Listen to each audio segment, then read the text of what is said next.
আজকাল সেন্সিটিভ বিষয় নিয়ে কথাবার্তা বলাটা খুবই সেন্সিটিভ। পূর্ববর্তী সরকার একখানা আইন যতদূর মনে পড়ে করে গেছিল এইসব নিয়ে কথা বললে ইনডেমনিটি অধ্যাদেশ একটা বিল। তো কেউ সাহস করে কিছু বলে না, আমরাও কিছু বলতে পারি না, কিন্তু জীবনযাত্রা যেন দুর্বিষহ হয়ে উঠছে। এই 40 মিনিটের জন্য দেখা পাই তো 1 ঘন্টার জন্য না, এইভাবেই তো সারাদিন চলছে। এতে কি হচ্ছে? মানুষের আয়ের পথ কমে যাচ্ছে, আর বৃদ্ধ যারা আছে ঘরে বসে আছে তাদের যে কি অবস্থা বলে বোঝানো যাবে না। এর থেকে পরিত্রাণ কি? আর আমার ব্যক্তিগত মনে হয় যে ওই বড় দৌড়দে আর হবে না, পূর্ববর্তীতে তো একই অবস্থা দেখেছি আমরা।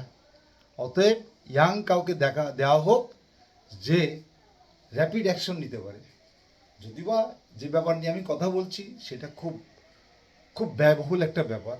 কেন হঠাৎ করে এইরকম অথই সাগরে পড়ে গেল যে মেহমান 40 মিনিটের জন্য দেখা দেয় বা 50 মিনিট বা 1 ঘন্টার জন্য আবার 1 ঘন্টা হারিয়ে যাচ্ছে। তো প্রিয় ভিউয়ার্স, এইটুকুন, এর থেকে বেশি কিছু বলা আসলেই কঠিন ব্যাপার। ভালো থাকুন।